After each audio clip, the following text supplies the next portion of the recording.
Wel, bore da iawn I chi gyd. Mae'n hyfryd cael bod, mae'n unwaith eto gyda chi. Cyn bod fi'n galw ar Gwenno I ledio'r emyn cynta, yn ystod y misoedd diwetha, wel, ers diwedd mis Chwefror a dweud y gwir, dwi wedi bod yn dechrau pob oedfa yn yr un ffordd. Trwy yn atgoffa'r gynulleidfa o weledigaeth fawr y proffwyd Meica ac Eseia, wrth gwrs, mae'r ddau ohonyn nhw yn cynnwys yr adnodau yma, a weledigaeth fawr am heddwch, o ystyried yr hyn sydd yn digwydd yn y byd yn arbennig yr hyn sydd yn digwydd yn Ukraine. I ni gofio mai dyma, llinyn air sydd yn redeg trwy y Beibl a thrwy yr Efengyl hefyd, yr alwad am heddwch. Felly, dewch I ni rando ar eiriau Meica, a wedyn dwi'n offrymu gweddi yw I o Ukraine. Fe glywes I hi yn cael ei chanu mewn cyngerdd yn ôl yn yr haf, ac oedd rhywun wedi cynnwys cyfieithiad Cymraeg o'r geiriau yn yr raglen. Felly, y geiriau Meica a wedyn y weddi. Yn y dyfodol, bydd mynydd teml yr arglwydd wedi osod yn ben ar y mynyddoedd eraill, a'i godi'n uwch na'r bryniau. Bydd y gwledydd I gyd yn llifo yno, a llawer o bobl yn mynd yno a dweud, dewch, gadewch I ni ddringo mynydd yr arglwydd a mynd I deml Duw Jacob, iddo ddysgu ei ffyrdd I ni, ac I nina I fyw fel mae am I ni fyw. Oherwydd o Seion bydd yr arweiniad yn dod, a neges yr arglwydd o Jerusalem. Bydd e'n barnu achosion rhwng y cenhedloedd ac yn setlo dadleuon rhwng y gwledydd mawr pell. Bydda nhw'n curo eu cleddyfau yn sychau aradr a'i gwew ffyn yn grymanau tocio. Ni fydd gwledydd yn ymladd I gilydd nac yn hyfforddi milwyr I fynd I ryfel. Bydd pawb yn eistedd o dan ei gwynwydden a'i goeden ffigys ei hun. Mae'r arglwydd holl bwerus wedi addo'r peth. Bobl Jacob, dewch, gadewch I ni fyw yng ngolau'r arglwydd. A dyma'r weddi, cicweddiwn. Gyda thysg a wybodaeth, goleia ni dy blant bach. Mewn cariad pur a bythol, gad I ni dyfu o arglwydd. Gweddion o arglwydd holl alluog gwarchod yn Wcrain hoff. Rwy'n pobl ac un gwlad, dy holl garedigrwydd a thras. Bendithia ni a ryddid, bendithia ni a doethineb. Arwain ni I fyd caredig. Bendithia ni o arglwydd gyda thynged dda, fyth bythoedd. Arglwydd mawr a holl alluog, gwarchod yn Wcrain hoff. Bendithia hi a ryddid a goleuni, a ddaw o'th belydrau sanctaidd, yn enw tywysog tangnefedd. Amen.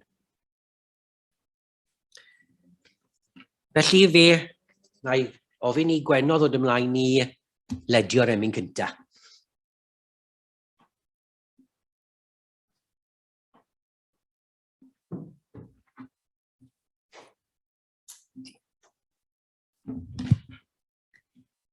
Rhif yr emyn 320. Iesu, Iesu, rwy ti'n digon, rwy ti'n llawer mwy na'r byd. Mwy trysorau sy'n dy enw na thrysorau'r Indiau gyd. Oll yn gyfan, daethydd meddiant gyda'n Duw. Y mae gwelydd dy wyneb grasol yn rhagori llawer iawn ar bob peth a welodd llygaid ar hyd wyneb ddaear iawn. Rhosyn Saron, ti yw tegwch nef y nef. Rhif yr emyn 320. Diolch yn fawr, Gwenno. Diolch.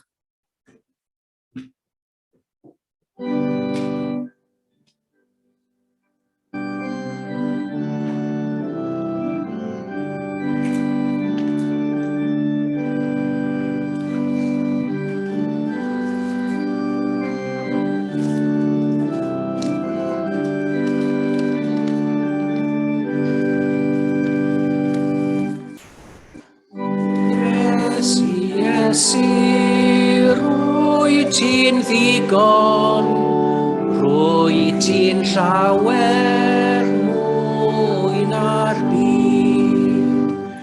Mwy trysorau sy'n dy enw.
Fe ddaw'r darlleniad o'r Hen Testament ac wy'n darllen adnodau digon cyfarwydd o broffwydoliaeth Eseia. Cysurwch nhw, cysurwch fy mhobol i, dyna mae eich Duw wedi ddweud.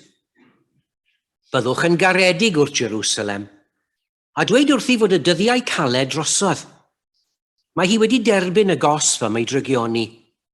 Yn wir, mae'r arglwydd wedi gwneud iddi dalu'n llawn am ei holl bechodau. Mae llais yn gweiddi'n uchel. Cliriwch y ffordd i'r arglwydd yn yr anialwch. Gwnewch briffordd syth i ddew drwy'r diffeithwch.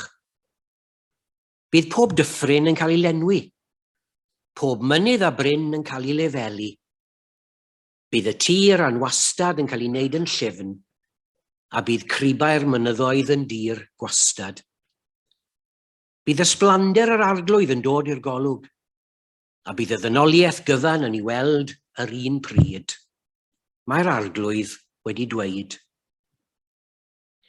Mae'r llais yn dweud gweidda, ac un arall yn gofyn, gweiddi be? Mae pobl feidrol fel glaswellt, meddai, a ffyddlondeb dynol fel blodeuyn gwyllt. Mae'r glaswellt yn crino a'r blodeuyn yn gwywo, pan mae'r arglwydd yn chwythu arnyn nhw. Ie, glaswellt ydy'r bobl. Mae'r glaswellt yn crino a'r blodeuyn yn gwywo, ond mae neges yr arglwydd yn aros am byth. A bendith Duw a fyddo ar y darllen a'r gwrando o'i air. Amen. Wedi hwn yn gweithio? O, reit, oce. O'n i ddim yn siŵr. Bore da. Bore da, blant. Mae'n hyfryd eich gweld chi. A diolch unwaith eto i Gweno am ledio'r emyn ar y dechrau. A diolch i chi am ddod ar... O'n i'n meddwl byddech chi byth yn stopo. Chi'n dod cymaint ohonyn nhw, boes bach. Mae'n rhaid bod chi'n gryf. Chi wedi cael brecwas bore yma. Do fe? Chi wedi cael brecwas i roi bach o gryfder i chi. Wel, gwedwch, beth gawsoch chi brecwas, te? Beth gawsoch chi brecwas?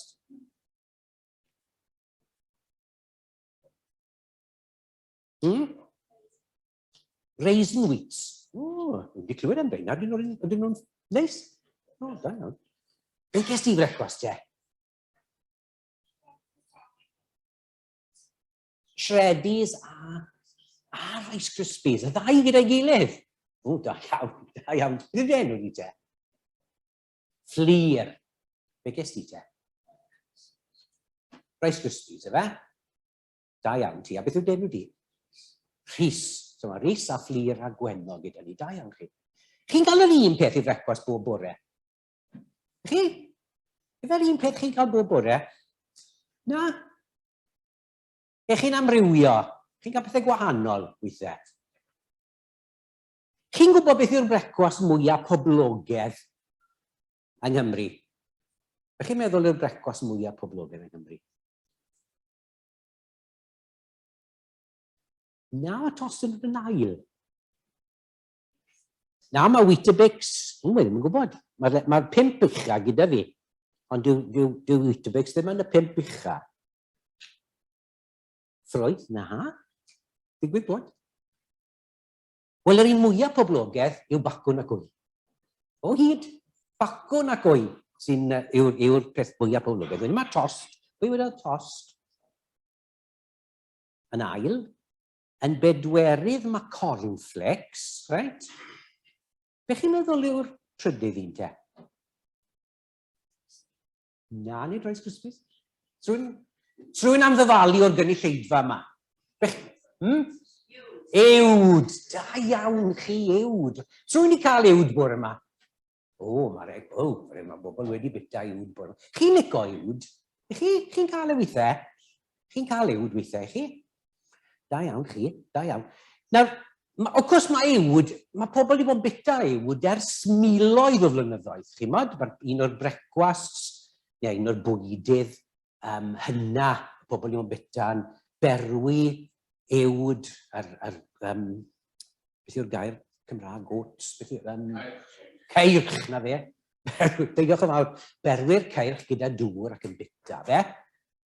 Os erbyn hyn, mae pobl yn rhoi bob math o bethau gwahanol. Maen nhw'n berwi gyda llath yn dyn nhw, maen nhw'n rhoi ffrwythau yn y fe, maen nhw'n rhoi siwgr, mel, sirap, whisky rai bobl i dyn nhw yn rhoi gyda ywd.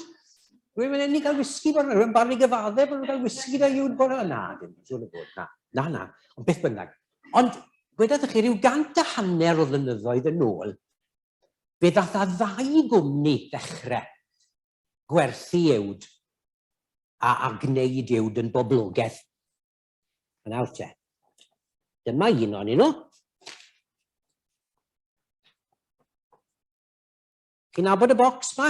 Chi? Ti wedi gweld y bocs ma'r blaen?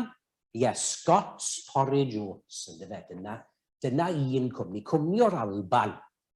A fe ddechreuon nhw werthu ywd i'r cyhoedd, yn pacio fe ac yn gwerthu fel bwyd i frecwast, a fe wnaethon nhw fel. Ond ar yr un pryd hefyd, oedd rhain yn yr Alban, ond ar yr un pryd hefyd, gwmni o America.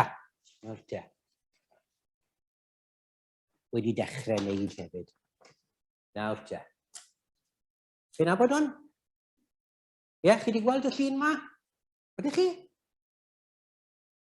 Chi'n gwybod beth nhw'n galw rhain? Chi'n gwybod beth nhw'n galw nhw? Yr ewd yma? Beth yw'r gair yma fanna ar y top? Ti'n gallu darllen e? Faint o ti'n gallu darllen e? Quaker, na ddim. Wel, Quaker Oats, dyna'r cwmni arall yn America. A ddechreuodd wneud ywd. So mae 2 gwmni. Ddechreuodd nhw ti ar un amser, a fe wnaethon nhw wneud, fe wnaethon nhw boblogeiddio ywd fel bwyd i frecwast. Nawr, chi'n gweld y llun ma ar flaen hwn? Be chi'n meddwl mae'r llun ma'n trio dweud wrthon ni? Ie, gweud di.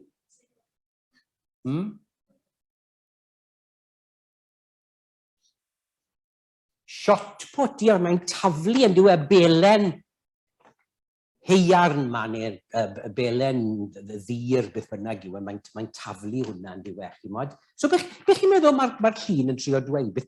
Pam chi'n meddwl nhw'n rhoi llun ar flaen yr bocs te?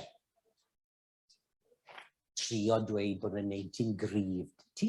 Wel? Falle bod wi ddim yn gwybod. Falle bod yw yn wneud. Mae'n fwyd da, mae'n fwyd iachus, siwr o fod. Ond dyna'r pwynt yn dyfe, pan nhw'n trio wneud pethau, gweud bod e'n gwneud chi'n gryf. Beth am y llun ma te? Beth chi'n meddwl o'r llun hyn?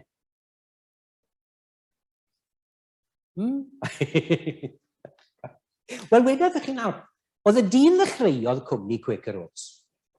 Oedd eisiau enw i'w gwmni. Oedd e ffili meddwl beth oedd e'n mynd i alw'r cwmni yma, cwmni gwerthu ewd. A mae fe'n darllen yn rwle am ryw bobl yn America o'r enw Quakers, crynwyr. Chi wedi clywed y gair o'r blaen? Ac oedd e'n darllen amdani nhw, a o'n nhw'n gwisgo fel hyn, gwisgo'r het, gwisg traddodiadol yn gwisgo'r het yma ar ei pennau. Ond beth nath e ddarganfod amdani nhw, oedd rhain yn bobl, oedd pobl eraill yn edrych lan at nhw.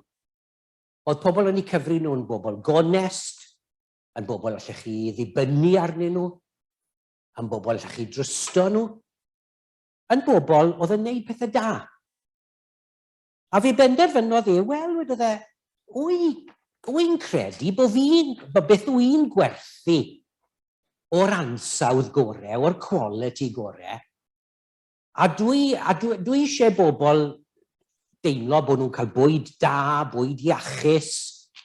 So, wy'n credu, wy'n mynd i alw'n yw di yn Quaker Oats. A wy'n rhoi llun y dyn yma. Fel bod pobl yn teimlo pan maen nhw'n prynu yn yw di, bod nhw'n gallu trysto, bod nhw'n mynd i gael bwyd, bod nhw'n gallu ymddiried, bod nhw'n mynd i gael bwyd uwd da o'r ansawdd gorau. A dyna nath e. A fe oedd yn llwyddiannus iawn, chwarae teg. Ac oedd e'n ddyn da i hunan, achos mae gan cwmni Quaker Oats, dros y mynydd, mae gyda nhw enw o fod yn gwmni egwyddorol, gwmni sydd yn helpu pobl, sydd yn rhoi peth o'i elw i helpu'r pobl tlawd ac yn y blaen. A maen nhw'n gweithio i wneud newidiadau yn y gymdeithas. Ie, mae'n ddiddorol yn diwe. Hwn yn dweithio ni i fod yn gryf. Yn gryf yn gorfforol, ynddo fe? Yn ddigon cryf i gario'r bocsys yma mewn a mas o'r capel, ynddo fe? Ond mae hwn, chimod, mae hwn hefyd yn dweud rhywbeth am fod yn gryf. Mae yna gryfder arall hefyd. Nid jyst cryfder corff, nid jyst bod yn gryf nid jyst pawb ddim yn gallu bod fel yna, ond mae yna gryfder arall hefyd. Mae bod yn onest yn dangos cryfder. Mae bod yn berson gall pobl eraill eich trysto chi yn dangos cryfder.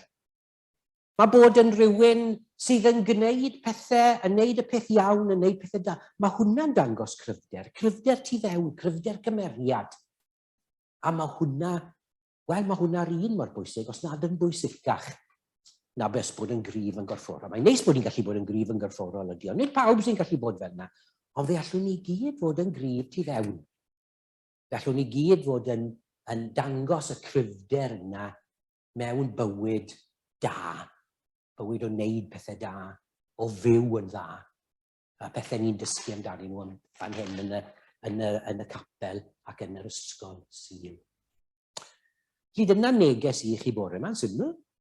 Chi'n neud rhywbeth da, chi'n dangos cryfder nawr, nid jyst cryfder o gario'r bocsys yma mewn, ond chi'n dangos cryfder daioni yn helpu plant. Ble mae'r pethau yma'n mynd, chi'n gwybod? Ble mae'n mynd?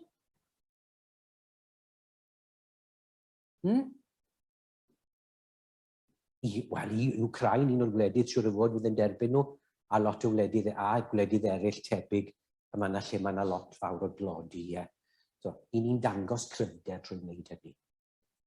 Nawr, wy'n anghofio wneud rhywbeth yn dwy. Wy'n anghofio gofyn i chi os oes gyda chi adnodau yn dydwy. Ydwy? Os gyda chi adnodau? Diolch yn fawr. Ni gael clywed nhw, yn bwysig bod ni'n clywed eich adnodau chi.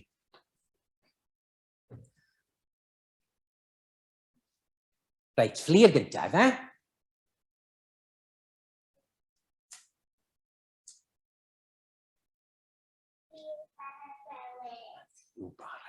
Da iawn, Rhys. Da iawn ti. Ie, mae hwnna'n dilyn lan o beth o'n i'n dweud, yn bydd y rai sy'n gwneud daioni sy'n blant i ddew. Wel, na fe, diolch yn fawr iawn i chi am fod yma, a diolch i chi am wrando ac am ateb hefyd y cwestiynau. Diolch yn fawr i chi.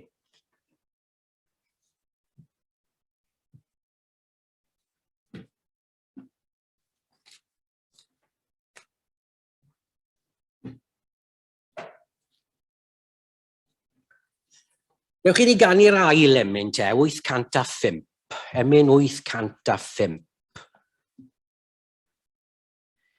Rwy mi nerth i wneud fy rhan, i gario baich fy mrawd, i weini'n dirion ar gwan a chynorthwyo'r tlawd. 805.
Ti'n iawn gadw hwn mlaen, neu dydyn ni switch o off? Switch o off, oce, iawn.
Gadewch i ni gael garweddi gyda'n gilydd.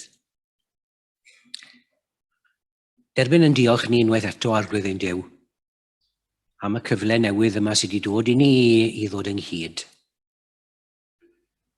A mae yna gyda ni gymaint o bethau i ddiolch amdanyn nhw. Diolch am iechyd a nerth ac am gwmniaeth ac am gariad a chyfeillgarwch. Ac am lefel hwn i ddod ynghyd.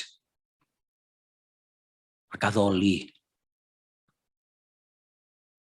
Ac yn y naddoliad ni unwaith eto'r bore yma arglwydd helpa ni i sylweddoli dy fod ti gyda ni. A bod y bresenoldeb di unwaith eto yn fodd i ddod â bendithion lawer i'n bywydau ni bob yr un ohonom.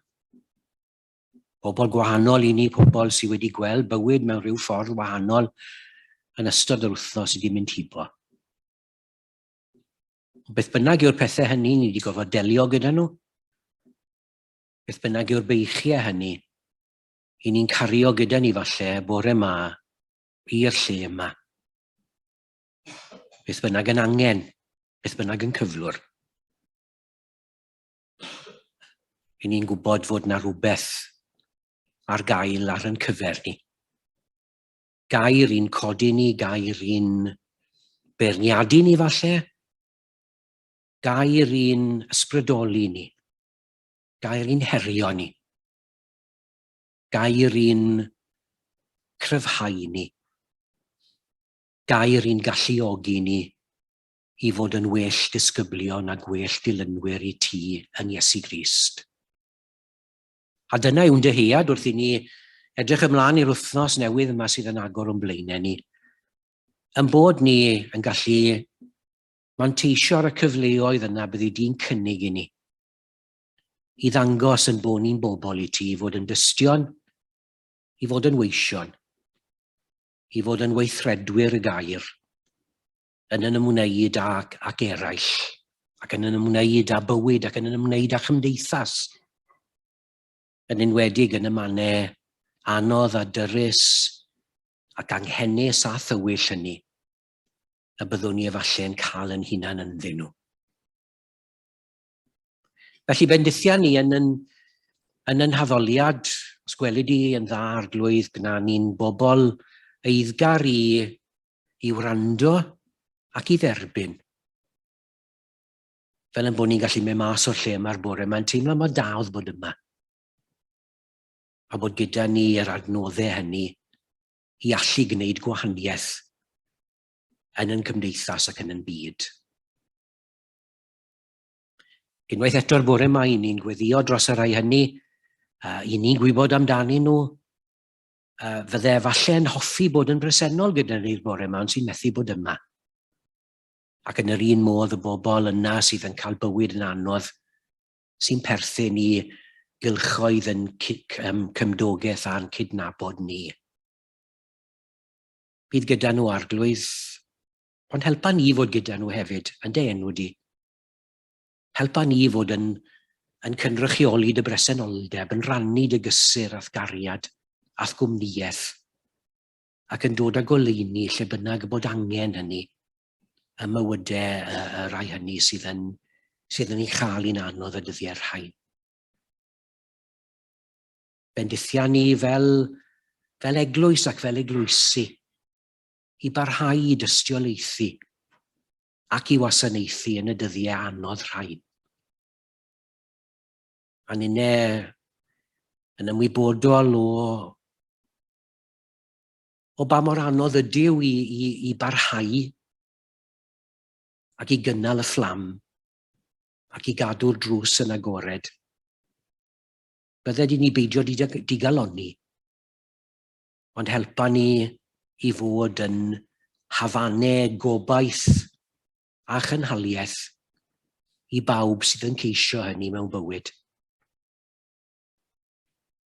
A gweddiwn dros yn byd ni, unwaith eto'r bore yma, fel i ni wedi gwneud yn barod ar ddechrau'n gwasanaeth yn cofio am y sefyllfa honno yn yr Wcrain ac yn gweddio unwaith eto dros y bobl a dros y rai hynny sydd mewn safle i allu dod â'r rhyfel ffôl yma i ben.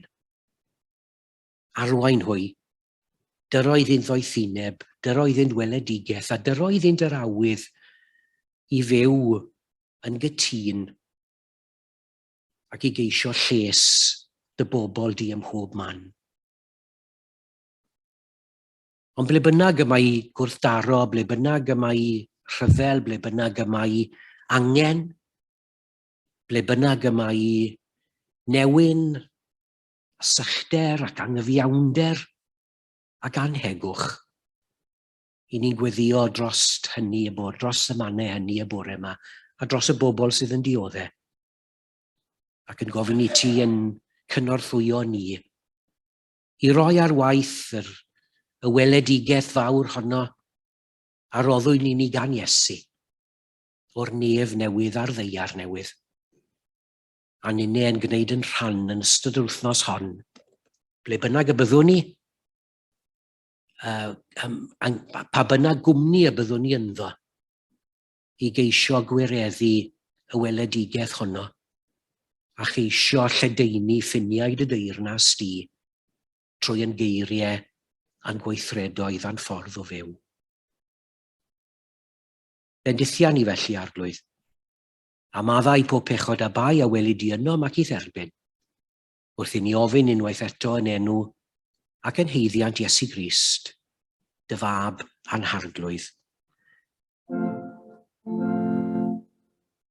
Ein ton yn y nefoedd, sanctaidd dy enw.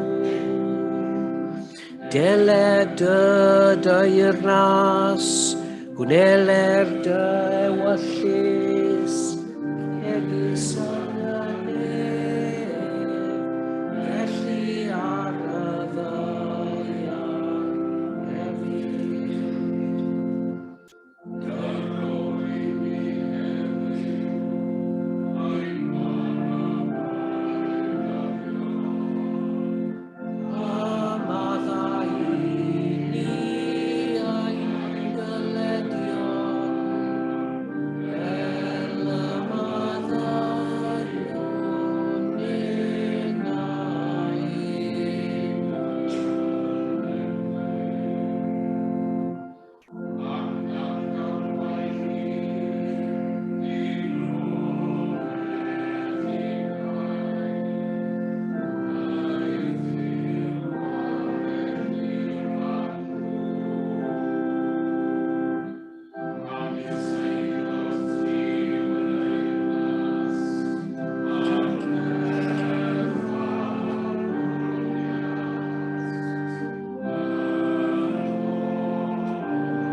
317 yw'n hymyn nesaf ni, 317.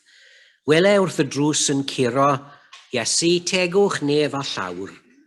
Cliw ei lais ac agor iddo, rhaid ag oedi funud awr. Agor iddo, mae ei ryddiau fel y wawr.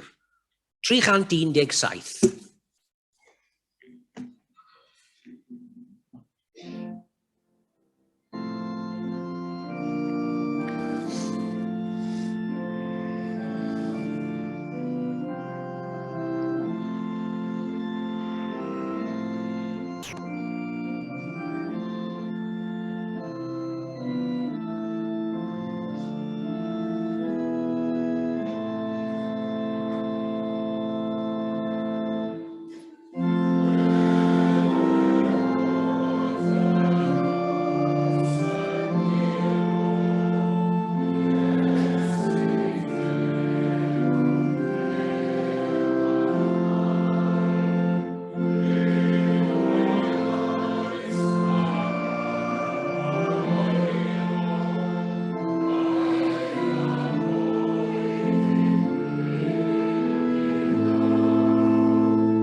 Wydewch i ni feddwl am chydig funudau bore yma, chydig funudau sy'n weddill ar darn o ddarllenwyd, geiriau cyfarwydd, proffwydoliaeth Eseia. Geiriau sy'n dod wrth gwrs ar ddiwedd un o gyfnodau mwyaf argyfyngus y genedl. Ni'n gwybod am yr Exodus, ni'n gwybod am y cyfnod yn yr Aifft, oedd hwnna yn gyfnod trychinebus yn hanes y genedl, wedi maen nhw'n cael dod adre. Ond cannoedd o flynyddoedd yn ddiweddarach, wrth gwrs, maen nhw'n cael eu concro, maen nhw'n cael eu cymryd i gaethiwed y Mabilon. A maen nhw'n treulio hanner cam mlynedd yno mewn caethiwed. Ond ar ddiwedd yr hanner cynrif yna, mae Eseia'n cyhoeddi, mae gallwch chi fod yn obeithiol, medde fe. Cysirwch fy mhobol, dyna mae Duw yn dweud, byddwch yn garedig wrth Jerusalem, a dweud wrth i fod y dyddiau caled drosodd. Gallwch chi fod yn obeithiol, medde Eseia, oherwydd mae Duw yn eich arwen chi adre. Dyna'r neges, ynddo fe. Mae Duw yn eich arwen chi adre. Ond mae'n fwy na jyst neges o gysur bod nhw'n cael mynd yn ôl. Mae Duw yn eich arwen chi nôl i waith, medde Eseia. Mae'n eich arwen chi nôl i gyflawni pethau. Bydd pob dyffryn yn cael ei lenwi. Pob mynydd a bryn yn cael ei lefelu. Bydd y tir yn wastad yn cael ei wneud yn llyfn, a bydd cribau'r mynyddoedd yn dir gwastad. Mae'n eich arwain chi nôl i wneud pethau'n iawn. I sicrhau cyfiawnder i'r bobl sydd angen hynny. A mae hon yn neges, wrth gwrs, sy'n redeg trwy broffwydoliaeth Eseia. Fe glwson ni fe, chi mod yn yr adnodau na ddarllenwyd reit ar y dechrau. Gweledigaeth a gweledigaeth am heddwch. Byddan nhw'n curo eu cleddfau yn sychau aradr a'i gwaywffyn yn grymanau tocio. Fydd gwledu ddim yn ymladd i gilydd, nac yn y ffordd i milwyr i fynd i ryfel. Gwneud pethau yn iawn. Ac fel wy'n dweud, mae glywed dro ar ôl tro, galwad y proffwyd i droi'r anialwch yn dir ffrwythlon, i agor llygaid y dall a chlystiau'r byddar, i fynd i'r afel a trais yn y wlad, a distryw a dinistr. Mae dro ar ôl tro yn y broffwyd, yn y llyfr arbennig yma, i ni'n clywed yr alwad yma ar ei bobl Dduw i wneud pethau, i wneud pethau yn iawn. Gwneud pethau'n iawn. Dyna mae Duw yn disgwyl wrthoch chi, medde Eseia. Ond wrth gwrs mae hynny'n wir am bob cenhedlaeth o bobl Dduw, ynddo fe? Mae neges yr arglwydd yn aros am byth, yn parhau am byth, glywson ni ar ddiwedd y darlleniad. Rhy ni'n cael yn galw yn yr un modd i wneud pethau'n iawn. Lle bynnag mae anhegwch, lle bynnag mae angyfiawnder, lle bynnag mae angyfartaledd, mae disgwyl i bobl Duw fod yno ac i fynd i'r afel â hynny. Mae cyfiawnder, wrth gwrs, a sicrhau cyfiawnder yn un o negeseuon canolog y Beibl yn diwe. Mae'r proffwyd i gyd yn sôn am bwysigrwydd sicrhau cyfiawnder. Beth mae'r arglwydd eisiau gen i ti, medde Meica? A mae'n ateb i gwestiwn, onid hybu cyfiawnder? A bod yn hael bob amser? Ac yn yr un modd mae Amos yn dweud wrth y bobl, grandwch, dyma beth mae Duw yn dymuno gweld cyfiawnder fel dŵr yn gorlifo, a thegwch fel ffrwd nant sydd byth yn sychu. Gwnewch beth sydd yn gyfiawn ac yn deg, medde Jeremia, ac achubwch bobl sy'n dioddau o gryfangau rhai sydd yn ei gormesu nhw. Sicrhau cyfiawnder. Mynd i'r afel ac angyfartaledd. Chi mod i ni'n dod allan, ni'n dod allan o gyfnod Covid, ac yn sicr mae angen mynd i'r afel ar angyfartaledd sydd wedi digwydd yn ystod y cyfnod yma. The Great Equalizer oedd rai yn galw yn dweud am Covid, bod ni gyd yn yr un cwch, we are all in the same boat. Wel na. Dydyn ni ddim yn dweud, mae Covid wedi dangos hynny ni. Cymaint o angyfartaledd sydd wedi cael ei adael ar ei ôl yn cymdeithas ni. 6 miliwn o deuluoedd clawd ym Mrydain yn wynebu ar gyfwng dyled yn uniongyrchol oherwydd Covid. Heb sôn am yr effeithiau'n fyd-eang a'r effeithiau ar y gwledydd clota. Mynd i'r afel â hynny. Ac yn yr un modd wrth i ni wynebu'r heriau eraill yma i ni'n clywed amdani nhw. Chi mod y ryfel, y canlyniadau ryfel yn Ukraine, yr argyfwng bwyd, yr argyfwng costau byw a tanwydd. Chi mod ac wrth gwrs newid hinsawdd y cyfan yn cyfrannu at fwy o angyfartaledd ac angyfiawnder. Sut all yr eglwys fod yn dawel o weld hyn? Ond os rhaid i ni fynd ati i wneud yr hyn y mae Eseia yn galw amdano fan hyn, sicrhau fod pob dyffryn yn cael ei lenwi, pob mynydd a bryn yn cael ei lefelu. Gwneud pethau yn union. Gwneud pethau'n wastad. Ynddo fe, dyna waith yr eglwys. Lefelu. I ni'n clywed lot o dyddiau yma'n dyn ni am bwysigrwydd levelling up. Maen nhw'n sôn beth a bygwleidyddion yn sôn beth a beinydd am levelling up. Ond wrth gwrs mae Duw, hefyd mae Duw yn sôn am levelling down. Meddyliwch chi am Can Mair, byddwn ni'n clywed lot ohono fe yn ystod yr wythnosau nesaf yma, yn arwain i fyny at y Nadolig. Mae Duw, yn Can Mair yn Efengyl Luc, mae Duw wedi cymryd i awdurdod o ddiwrth lywodraethwyr ac anrydeddu'r bobl hynny sy'n neb. Mae Duw wedi rhoi digonedd o fwyd i'r newynog ac anfon y bobl gyfoethog i ffwrdd heb ddim. Mae cyfiawnder Duw yn dibynnu ar lefelu, a mae rhaid i hynny ddigwydd y ddwy ffordd.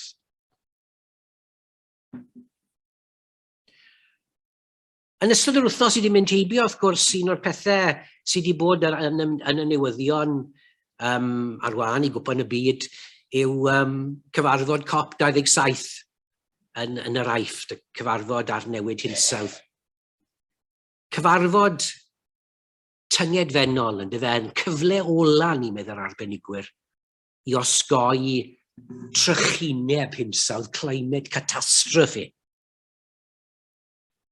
Ac un o'r pethau, un o'r negeseuon oedd yn cael ei leisio'n gyson yn y trafodaethau yna, oedd yr angen i fynd i'r afel a'r angyfartaledd sydd yn hwn, yn dyfer angyfartaledd hinsawdd, climate inequality. Chi'n bod y gwledydd cyfoethog yn byd ni yn benna gyfrifol am greu'r newidiadau yn yr hinsawdd, a'r gwledydd tlawd yn talu'r pris mai nhw sy'n lleia cyfrifol amdano. Dyma faes angyfiawnder sy'n rhaid fynd i'r afel ag angyfiawnder hinsawdd. Ond chi'n modd, wedi clywed bore yma, maen nhw wedi dod i ryw gytundeb ar hwn, does a ddim manylion wedi dod eto, ond mae yna ddal yn ôl yn dos mae yna ryw dindroi ar y mater yma, a mae'r un hen hunan les yn dod i'r amlwg dro ar ôl tro. Wy'n cofio, ychydig cyn bod ni'n mynd mewn i'r cyfnod clo, cofio mynd, bys i mewn cynhadledd gyda'r annibynwyr yn yr Iseldiroedd. Ac ymlith yr siaradwyr oedd na wr o ynysoedd Kiribati yn y Pacific, athro diwynyddol oedd e. Ac oedd e'n egluro i ni sut oedd newid hinsawdd yn effeithio arnyn nhw. Sut mae lefel y môr yn codi ac yn gorlifo dros y tir yn gyson, ac yn creu difrod i adeiladau ac i ffyrdd ac yn gwneud y tir yn anaddas i dyfu bwyd.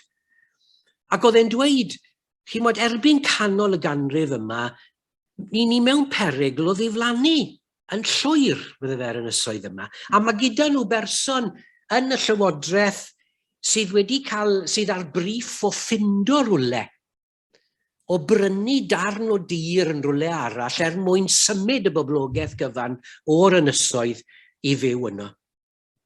Oherwydd maen nhw mewn perygl o ddiflannu. A'i neges fawr neges angerddol oedd fod newid hinsawdd yn fater o gyfiawnder. Chi'n bod i ni'n dioddau, medde fe'n Kiribati, nid oherwydd yr hyn rydyn ni wedi wneud, ond o ganlyniad i weithgarwch eraill ymell i ffwrdd. A mae'n gofyn y cwestiwn, ond nid oes gan bawb ohonom gyfrifoldeb dros yn gilydd a thros y greadigaeth, a bod yn rhaid gweithredu'r cyfrifoldeb yma. Mae rhaid i weithredu fe. A mae'r Pab Francis yn diwedd, mae'r Pab Francis wedi dweud i'r Cristion, mater moesol yw newid hinsawdd. Mater moesol yw e. Mynd i'r afel a'r angyfiawnder sydd wrth wraidd newid hinsawdd gan sicrhau cyfiawnder i'r rhai sydd yn dioddau. A mae'n bwysig fod yr Eglwys yn dweud hynny ac yn galw llywodraethau a busnesau i gyfri amdano. Falle bod chi'n cofio nôl yn mis Mai, yr urdd Gobaith Cymru yn gyhoeddi neges heddwch a chywyllus da i ieuenctid y byd. A thema'r neges eleni oedd yr argyfwng hinsawdd. Neges ddigon syml, ond neges oedd yn llawn gwirioneddau pwysig. Mae'n amser deffro. Mae amser addo i newid. Fedrwn ni ddim cario ymlaen fel hyn. Dechreuwn wrth ein traed gan wneud y pethau bychain, a rhwng bwysau a'r gwmnïau a gwleidyddion i wneud y pethau mawr. Os nad oes arweiniad yn dod o'r top lawr, yna mae rhaid i ni sicrhau bod arweiniad yn codi o'r gwaelod lan.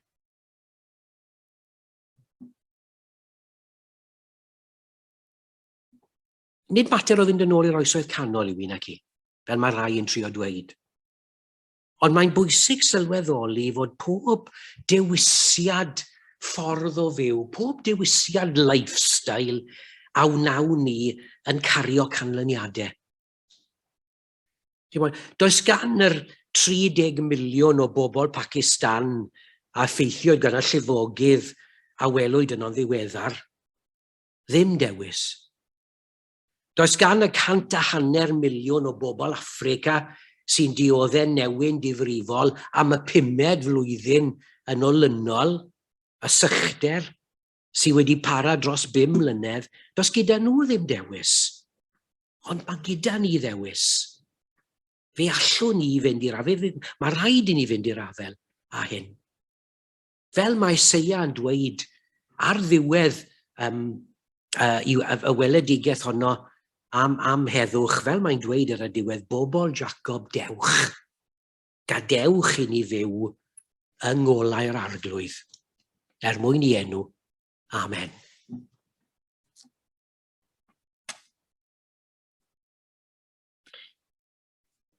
Wel, gadewch i ni ganu orffen yn Gwasanaeth emyn rhif 615, 615, o llanwa hwyliau Eglwys yn gadarn yn y gwynt, sydd heddiw o galfarian chwythu'n gynt a chynt. Mae'r morwyr yma'n barod, a'r capten wrth y lliw, a'r llong ar fyr i hwylio, a'r lanw ysbryd Duw. 615, 615.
Roedd wylo wrth y bodau yn barod at y gwaith.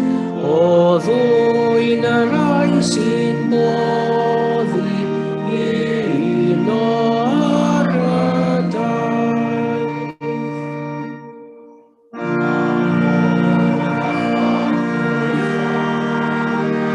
A bynnag Sgar a niwles gwelwn o laid i'r ochr draw. Mae'r llaw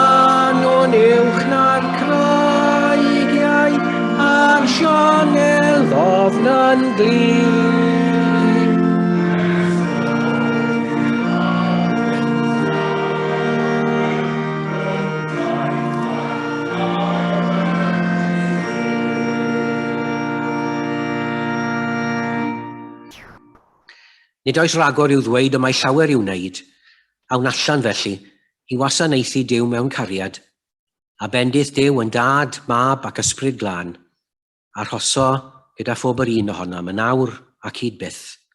Amen.